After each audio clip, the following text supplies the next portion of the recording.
महाराष्ट्राच्या राजकारणामध्ये रोजच्या रोज वेगवेगळ्या घटना घडत आहेत, वेगवेगळे ट्विस्ट निर्माण होत आहेत.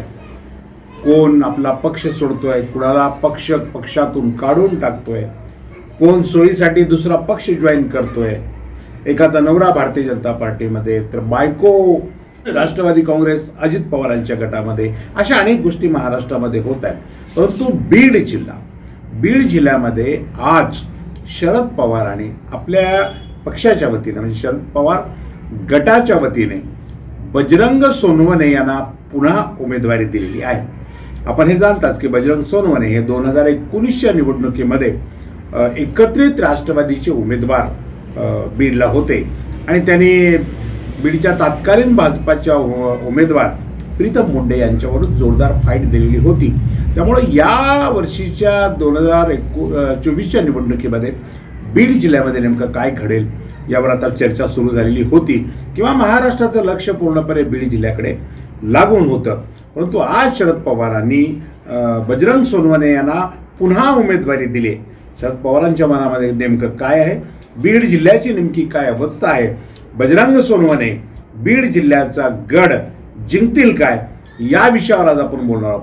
नमस्कार, मी राजू पाटील आणि आपण पाहताय द रिंगल लाईव्ह. मी मागे एक भाग केला होता आणि त्या एका भागामध्ये मी असं म्हटलं होतं की बीड जिल्ह्यामध्ये पंकजा मुंडे यांच्या विरोधामध्ये तिथल्या शिवसंग्रामच्या नेत्या ज्योतिताई मेटे यांना उमेदवारी देण्याचा विचार राष्ट्रवादी काँग्रेस पक्षाच्या वतीने शरद पवार हे करत आहेत. शिवसंग्रामचे दिवंगत नेते, यांच्या पत्नी त्या आहेत आणि एक मोठं वलय किंवा एक मोठी सहानुभूतीची लाट विनायक मेटे यांच्या दुःखद निधनाच्या नंतर या जिल्ह्यामध्ये निर्माण झालेली आहे आणि याचा नेमका फायदा राष्ट्रवादी काँग्रेस उचलेल असं एक विधान मी मागे केलेलं होतं. परंतु राष्ट्रवादी काँग्रेसने बीडची उमेदवारी जाहीर करण्यासाठी खूप वेळ घेतला, म्हणजे खूप विचार त्यावर शरद पवारांनी किंवा महाविकास आघाडीने केला. खरं म्हणजे ही जागा शरद पवारांच्या वाट्याला असल्यामुळे शरद पवारांनीच अधिक विचार या जागेच्या संदर्भात केला. शरद पवारांचं राजकारण हे सोपं राजकारण नाही. कुठलीही गोष्ट करताना ते त्या मतदारसंघाचा पूर्णपणे अभ्यास केल्याशिवाय करत नाहीत आणि जेव्हा ते परफेक्टली एखाद्या मतदारसंघाचा अभ्यास करतात तेव्हा ते अतिशय धाडसानं आणि ठोस असे निर्णय घेतात. बजरंग सोनवणे यांना त्यांनी पुन्हा बीड जिल्ह्याच्या लोकसभेच्या मैदानामध्ये उतरविलं आहे. ज्योतिताई मेटे यांची शरद पवारांबरोबर भेट झाली, चर्चाही झाली, सकारात्मक चर्चा झाली की तुम्ही जर राष्ट्रवादीकडे येत असाल किंवा राष्ट्रवादीला समर्थन देत असाल किंवा पक्षातच प्रवेश करत असाल तर तुमचा विचार पक्ष पूर्णपणाने करेल अशा पद्धतीची चर्चा साधारणपणे त्यांची झाली किंवा झाली असावी. आणि आज दिवसभरामध्ये कोणाची उमेदवारी फायनल होईल याकडे सर्वांचं लक्ष लागलं असताना बजरंग सोनवणे यांची उमेदवारी फायनल झालेली आहे. ज्योतिताई मेटे यांना तिकीट या वेळेला शरद पवारांनी दिलेलं नाही किंवा तुम्ही लढा, तुम्हाला आमचा पाठिंबा आहे, आमच्या पक्षाचा, आम्ही तिथे उमेदवार देत नाही असंही म्हटलेलं नाही. त्याचं नेमकं काय कारण आहे या विषयावर आपण चर्चा करतोय किंवा आपण या विषयावरचा खोलात जाण्याचा प्रयत्न आपण करणार आहोत. बजरंग सोनवणे हे बीड जिल्ह्याच्या राजकारणामधलं एक मोठं प्रस्थ आहे आणि पंकजा मुंडे यांना फाईट देण्यासाठी ते अत्यंत सक्षम आहेत हे आपण सर्वजण जाणता. बीड जिल्ह्यातली जनताही त्या संदर्भामध्ये जाणते. गेल्या निवडणुकीमध्ये प्रीतम मुंडे यांना 6,78,000 मतं पडलेली होती, तर बजरंग सोनवणे यांना सुद्धा 5,98,000 पर्यंतची मतं होती, म्हणजे 6,1,00,000 मतं तिथे होती. म्हणजे एक तगडी ताकद, एक तगडी क्षमता असलेला नेता अशी ओळख बजरंग सोनवणे यांची आहे. त्यामुळं शरद पवारांनी त्याला उमेदवारी दिली बजरंग सोनवणे यांना. प्रश्न हा आहे आपल्या चर्चेचा, ज्योतिताई मेटे यांची उमेदवारी शरद पवारांनी यावेळेला का नाकारली?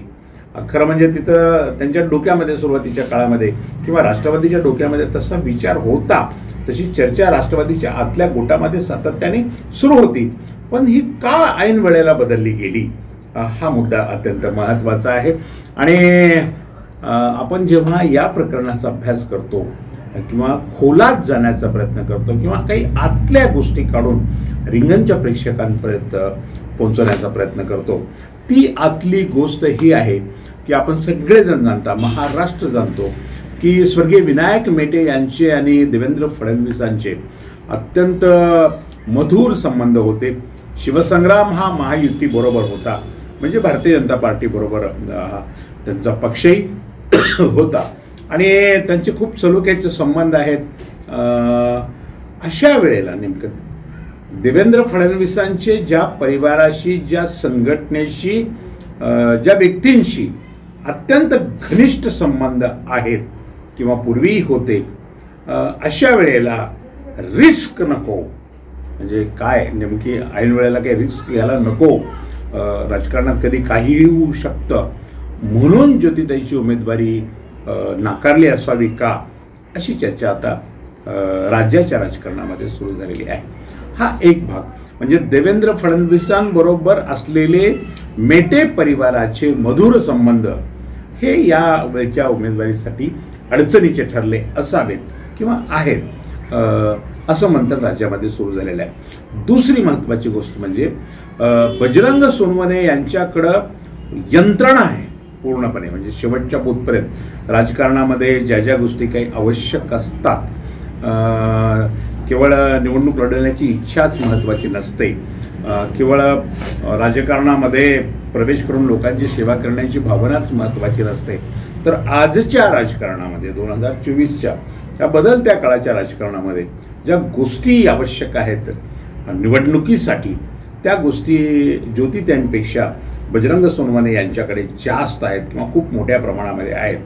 ही बाब कुठेतरी महाविकास आघाडीच्या किंवा शरद पवारांच्या लक्षात आली असावी आणि त्यामुळं रिस्क नको म्हणून त्यांनी ज्योतिताईंना वेगळ्या पद्धतीने आपल्याला मदत करता येईल किंवा भविष्यामध्ये त्यांच्यासाठी काही करता येईल असा विचार करून त्यांना उमेदवारी न देता बजरंग सोनवणे यांना दिली असावी अशी पूर्णपणाने चर्चा आहे. बीड जिल्ह्याच्या राजकारणामध्ये पंकजाताई किंवा मुंडे परिवाराचा खूप मोठा प्रभाव त्या जिल्ह्याच्या राजकारणामध्ये राहिला आहे, पण तरीसुद्धा राष्ट्रवादी काँग्रेसचा प्रभाव त्या जिल्ह्यावर खूप आहे. म्हणजे बीड जिल्ह्यातल्या 6 विधानसभा मतदारसंघामध्ये 3 विधानसभा मतदारसंघ हे राष्ट्रवादीकडे राहतात, तर 3 विधानसभा मतदारसंघ हे महायुतीकडे म्हणजे भारतीय जनता पार्टी आणि त्यांच्यासोबतच्या मित्रपक्षांकडे राहतात. अशी परिस्थिती आहे. मुंडेंचं प्रस्थ असताना सुद्धा शरद पवारांची या मतदारसंघामध्ये असलेली पकड किंवा या मतदारसंघामध्ये ते सातत्याने मारत असलेली मुसंडी ही अत्यंत लक्षणीय आहे आणि त्यामुळंच बजरंग सोनवणे यांना पुन्हा एकदा पक्षाने उमेदवारी दिलेली आहे. काय घडेल बीड जिल्ह्याच्या राजकारणात हे आज सांगता येणार नाही. आणखीन काही 4-8 दिवस गेल्यानंतर प्रचाराचे काय मुद्दे राहतील, प्रचारात कोणाची आघाडी राहील, कशा पद्धतीनं बीड जिल्ह्याचं राजकारण वळण घेईल, त्यावर सगळ्या गोष्टी ठरणार आहेत. आणि सर्वात मोठी गोष्ट दुसरी एक आता चर्चा सुरू आहे की देवेंद्र फडणवीसांना किंवा देवेंद्र फडणवीस यांना मानणाऱ्या भारतीय जनता पार्टीला पंकजा मुंडे या लोकसभेत जाव्यात असं वाटतं का, हा एक महत्त्वाचा मुद्दा आहे. धनंजय मुंडे सध्या आपल्या बहिणीबरोबर कितीही असले, बहिणीच्या उमेदवारीचं स्वागत करत असले, तर धनंजय मुंडेंच्या कार्यकर्त्याची आणि त्यांची नेमकी काय भावना असेल किंवा हे लोक नेमकं काय करतील, अशा पद्धतीचा दुसरा एक महत्त्वाचा प्रश्न आहे. म्हणजे देवेंद्र फडणवीसांची भाजपा पंकजा मुंडेंना मनापासून मदत करेल की नाही, ही एक शंका आहे. दुसरं, धनंजय मुंडे कितीही पंकजा मुंडे यांच्यासोबतचं नातं मधुर झाल्याचं सांगत असले तरी खालची जी त्यांची सगळी यंत्रणा आहे ही पंकजा मुंडेसोबत जोडेल की नाही, हा एक महत्त्वाचा मुद्दा आहे. अशा परिस्थितीमध्ये बजरंग सोनवणे या मतदारसंघामध्ये आपली छाप कशी निर्माण करतात, आपली प्रचाराची यंत्रणा कशी राबवतात, समाजाचा कसा पाठिंबा मिळतात, यावर बऱ्याच गोष्टी अवलंबून आहेत. बजरंग सोनवणेची उमेदवारी जाहीर होण्याच्या अगोदर पंकजा मुंडेंची त्या मतदारसंघामध्ये प्रचाराची एक पूर्ण फेरीच पूर्ण झालेली आहे. त्यांनी जवळपास बजरंग सोनवणेंच्या उमेदवारीला खूप उशीर झालेला आहे. अशी सगळी बीड जिल्ह्याची परिस्थिती आहे. रिंगणच्या प्रेक्षकांसाठी सांगणं हे महत्त्वाचं आहे किंवा हे सांगितलं पाहिजे की ज्योतिताईंची उमेदवारी ही फडणवीस प्रेमाच्या शंकेमुळे आता सध्याच्या काळामध्ये बाजूला पडलेली आहे, किंवा राष्ट्रवादी काँग्रेसमध्ये असा विचार झाला असावा की त्यांना पक्षात प्रवेश करू दे, पक्षाबरोबर काम करू दे, पक्षावरचा विश्वास व्यक्त करू दे, त्यानंतर भविष्यामध्ये उद्या विधानसभेच्या निवडणुकीमध्ये किंवा आणखीन राज्यसभेच्या निवडणुकीमध्ये भविष्यात आपल्याला ह्या सगळ्या गोष्टी करता येतील अशा पद्धतीचा विचार तिथं झाला असावा. आणि म्हणून त्यांची उमेदवारी मागे पडून बजरंग सोनवणे यांची उमेदवारी फायनल झाली असावी. ही उमेदवारी जेव्हा जाहीर झाली तेव्हा बीड जिल्ह्यातल्या काही मित्रांशी बोलण्याचा माझा प्रयत्न झाला, बोललोही त्यांच्याबरोबर. तेव्हा असं समजलं की आज काही चित्र स्पष्ट होणार नाही, परंतु बीडची लढत अत्यंत टफ लढत होईल. बजरंग सोनवणे हे पंकजा मुंडे यांना जोरदार लढत देतील, किंवा काटेकी टक्कर आपण ज्याला म्हणतो ती काटेकी टक्कर आपल्याला बीड जिल्ह्यामध्ये सध्या तरी पाहायला मिळते. भविष्यामध्ये 8 दिवसात म्हणजे निवडणुकीच्या अगोदर आणखीन काही तेवढं मोठं निवडणुकीला किंवा निवडणुकीचं वातावरण अगदी शिगेला पोहोचले अशी परिस्थिती नाही. उद्यापासून परवापासून या त्याला थोडीशी गती येईल आणि बीड जिल्हा कोणाकडे झुकतोय हे आपल्या लक्षात येईल. आज इतकंच. अशाच महत्त्वाच्या प्रश्नांवर रोकटोक भाषा ऐकण्यासाठी पाहत राहा रिंगण लाईव्ह, आवाज महाराष्ट्राचा.